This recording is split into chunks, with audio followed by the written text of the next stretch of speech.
There's one common factor in life and business that has caused many a sleepless night. Uncertainty. That may seem pretty obvious, but we sometimes don't give it enough credit. Think back to Who Moved My Cheese, where we found that change is, ironically, our only life's constant. This week's book proposes an intriguing way to deal with this uncertainty. Play life like poker. Wait a second, what does poker have to do with business strategies? Well, as it turns out, a lot more than you might think. Poker champions are masters of dealing with uncertainty. How do they do it? By realizing they'll never fully understand it. Let's dive more into this mindset and how it works in business here in Annie Duke's book, Thinking in Bets, Making Smarter Decisions When You Don't Have All the Facts.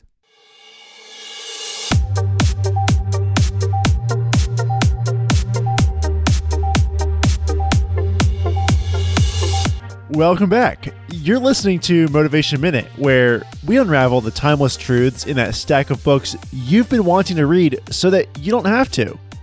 I'm Spencer Harrell. I'm a software engineer from Baltimore, Maryland, and I'm joined by Jariah Miller, a small business owner from Libby, Montana. Hey, Spencer, what's up? Hey, it's going well. And, we're alone. Can you believe it? We're very lonely tonight because we don't have any governors or presidents on our show like normal. Or mining experts. It gets lonely when it's the two of us, but, we sometimes have to do this. Yeah, it really is hard on our humility, but just kidding. Oh, no, wait, it's hard on our pride, but... But, nothing hurts your pride more than when you face uncertainty. And this week's book is called Thinking in Bets, Making Smarter Decisions When You Don't Have All the Facts.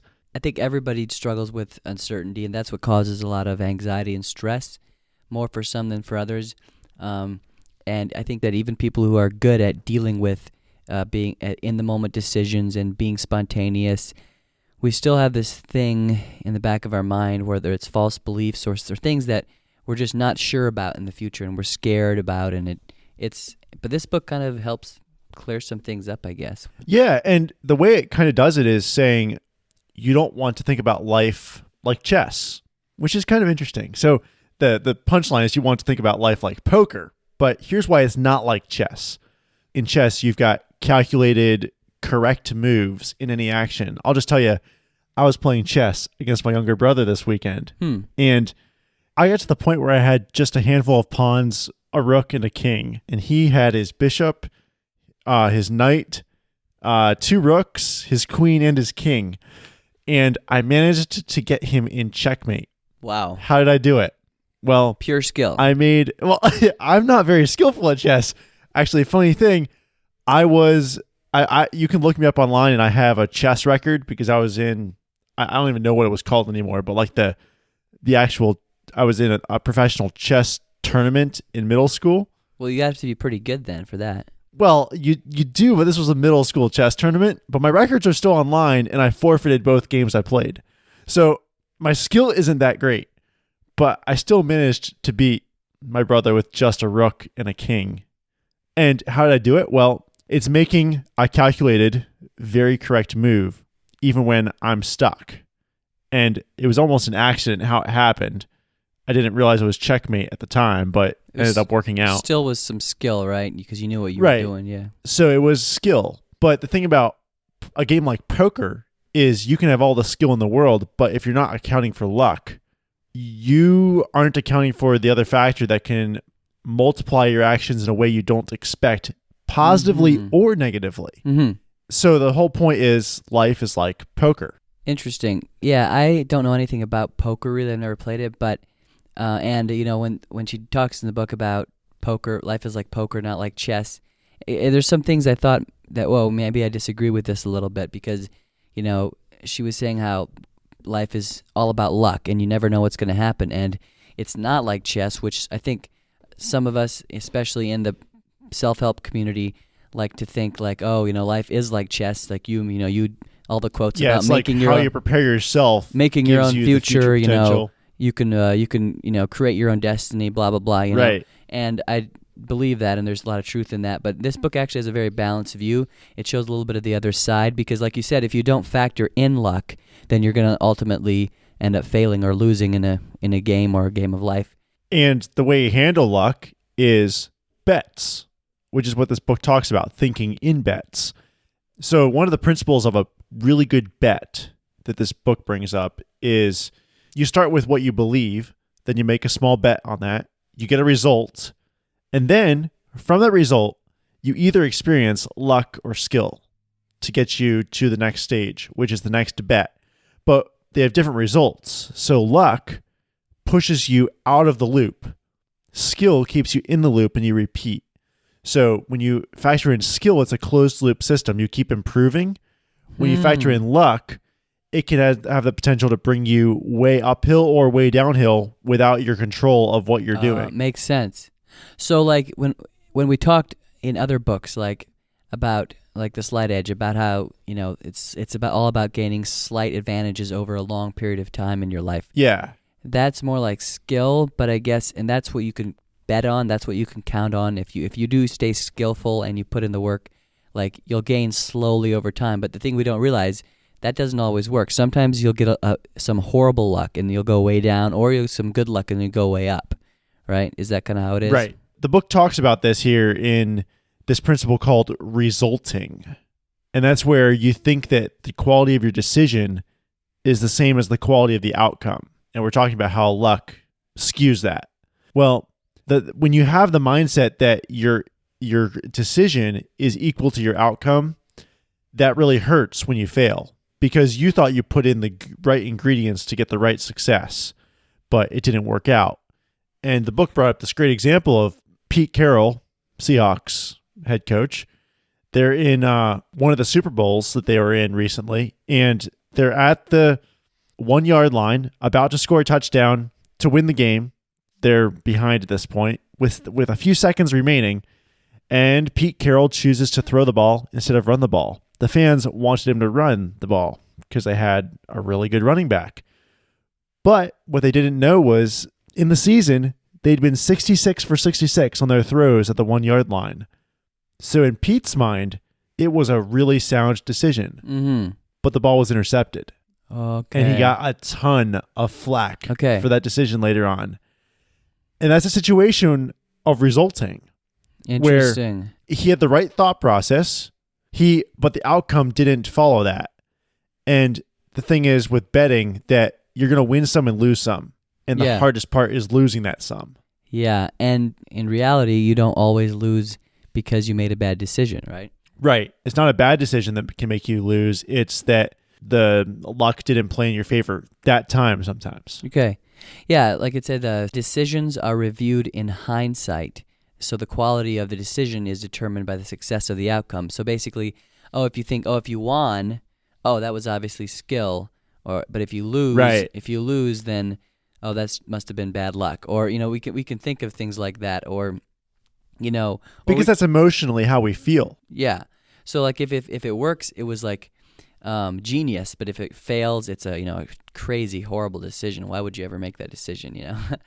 Here's the thing that bothers me about this book. So I don't like luck because I like to plan. And in this example of Pete Carroll, when he was in the Super Bowl and the Seahawks lost on an interception, he had all the data right and it didn't work out for him. And being a planner, I wish I could control that data. And the biggest thing that frustrates me is how I actually don't have control at the end of the day. How does that work for you? Does it ever bother you about luck, or do you like it? I think in some ways I have this struggle with the same thing, but I feel like depending on your personality, I think you can be depending on luck too much or not enough. So for you like to plan, and that's what you're good at. And I don't depend on luck enough, which is true, because whenever things are like, well, if there's spontaneous things that can happen around me, I am a little bit less likely to do them than if I planned them out. If it doesn't fit in my box for how I wanted the plan to go, I'm closed off to it, and I have this natural thing that's always holding me back from fully being in the moment. That is very interesting that you say that, because that's such an honest way of, I think, of describing like the personality differences in people. And I would say that I'm in that way, and that I'm pretty much the exact opposite. I like if it's something that is planned, I will be very hesitant to do it. I hate it not I hate, but it makes me stressed and tensed, and if it's something that is if it's planned, just the pure fact that it is planned will drain me. Like I don't like to. I like if it's in the moment, like now. I'm like, yes, let's go do it right now. It'll be so fun, and I don't realize, wow, this is kind of a waste of time. It would have been a lot better if I would have planned this out first and just do it rather. But so I think in that way, I feel like I naturally will, without thinking, will rely on luck. Just so for the sake of the word, more too much. Like I'll want to do something and just hope it works out with luck. Like I'll just be like, let's just figure it out as we go, and let's just do it right now. That's how so not me. So let's dig into this a second. So you were talking about how like time is a factor for you. So if you have a time limit on something, then you feel pressure. Or yes. if you're like, okay, so in contrast, I need a time limit to actually get anything meaningful done. Wow. Which is the complete opposite. Well, I think that is actually a very good thing. Like I was talking about that with my business partner today, that we need to have set time limits. Like when is the deadline that we need to finish this? Otherwise, it does drag on and just. But both my business partner and I don't like time limits at all. We were like. And if you have a time limit, we'll just get it done. You only get done what you planned, not what you didn't plan. Yeah, like sometimes you can get more done than you planned, and sometimes something else will come up, and you'll take that opportunity. And since you don't have any plans to stop you, you'll take advantage of something else that's actually maybe a better use of your time. But I think in general, it is better to plan. And I in a sense, just relating this back to luck, I naturally do rely on luck too much. And I just hope it'll work out, or I'll in my mind I'll overcommit to things as far as like tasks during the day. Oh, I can finish this and this and this and this and this, and I can just get it all done right now. I have no plan, And you might or you might not. Generally not, because I don't take any time to plan. So, but you might get a ton done one day, which it plays on that emotional factor where like, hey, I got a ton done. Now I can go party. And then you're like, oh, next day you got nothing done. So it becomes this wild roller coaster. Yeah. But I think so. Maybe you're mastering the luck side of the life equation and I'm mastering the skill side, but not like, no, that doesn't sound right, because you definitely need skill still. Or is it really like planning plus luck equals life? Or is it skill plus luck equals life? Or is it skill plus planning plus luck? Like, wow, this is interesting. This is an interesting discussion. I don't know exactly. So is luck just luck? Or is luck also partly how you plan around it? I think it's probably both. I mean, I guess I don't really know. I'm trying to think about how to wrap my brain around this. But I think luck is things that are unexpected, that if you did plan better, I think you could catch them a little bit better than if you just went spontaneous with everything. But if you didn't make any plan, you could catch more luck. Could is the thing. You could. There's possibilities, but there's also possibilities to catch a lot more bad luck in the sense that you forget projects, or you forget things that you should do, or you didn't plan, so it's taking a lot longer than you thought. I don't know. So, yeah. So it sounds like you need to work on planning, and I need to work on spontaneity a little bit. Yeah, that makes sense. Like I really need to work on planning, and in a sense, because I think you can. It is better to plan in the long run. Well, is it? That's the thing, because luck is the amplifier. So when you get lucky at something, you suddenly, whatever skill or effort you put in becomes a lot bigger. Like in the pressure principle, putting the right process into training, and then letting the pressure amplify that process to become a positive amplifier for you if you put in the right training. Same thing for luck. Positive skill, luck amplifies it. So, or positive planning, or So in the right direction. But you could argue you can't plan around luck. Yeah. And so in some situations, it's better to be spontaneous and be ready for anything and just kind of go with the flow. But I think either way you go, if you could meet it right in the middle, which is impossible, well, you'd be perfect. That's a question though, because like there's never a right in the middle. Like it's always going to be on one slight side or the other. You'll never hit it perfectly. So is it better not even to try? Is it better just to flip an on-off switch and be like, today I'm going to be spontaneous. Today I'm going to be a planner. Like, see, you could do that. Well, yeah, if you take a day to plan for your next month, but then also take some days where you're just spontaneous, I guess. So you could plan in spontaneous days. I mean, maybe that's a way you can get somewhere in the middle, but I don't know that we'll ever achieve that. That's funny that you've said perfection. That, though. Plan to be spontaneous. That's not very spontaneous. You'll make spontaneous plans. Yeah, that's hilarious. I never make spontaneous plans. I have to force myself and think about it all day to make any plan. You're probably spontaneously spontaneous, and I'm just always planning plans. That's funny. Yeah, I think there's a balance. I think it's the same balance that we were talking about earlier. The balance between realizing there's luck, but also realizing that you have a huge effect on the outcome. Like what you do matters. Yeah. Whereas, hey, being spontaneous in a sense is leaving it up to luck, just being spontaneous. If you were just totally spontaneous, which is actually, I believe, kind of how majority of people live their lives, because I think in some sense spontaneous comes naturally, because it's like, I'll just, live my life without thinking about the future. And spontaneous is fun because, for you, not for me, but so it's like a roller coaster because you get these high days, you get these low days, but you go back to the high and you're always working for those high days. Planning is so linear. It's so boring. Like Y equals X. Like everyone enjoys a curve more than a steady line. It's just kind of like boring. You can't market a straight line as exciting. But and it takes work to plan. And I think if we talk about literal plans as far as, making a calendar dates, making a schedule. Yeah, anyone can do that. Well, no, I think that is actually, no, I don't think so. Not me. Really?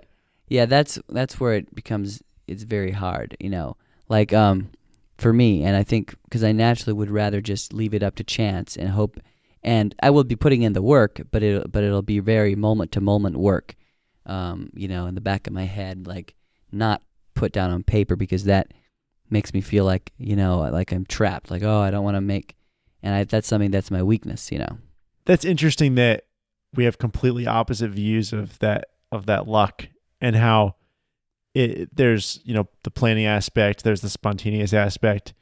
And I guess that plays into how it really isn't a game of chess in your life, because if it was a game of chess, you could know right now what the very best next move for you is, no matter what your opponent did next. But since it's a game of poker and you don't know what's going to happen next, there's some variables you can't account for, but there are some that you can.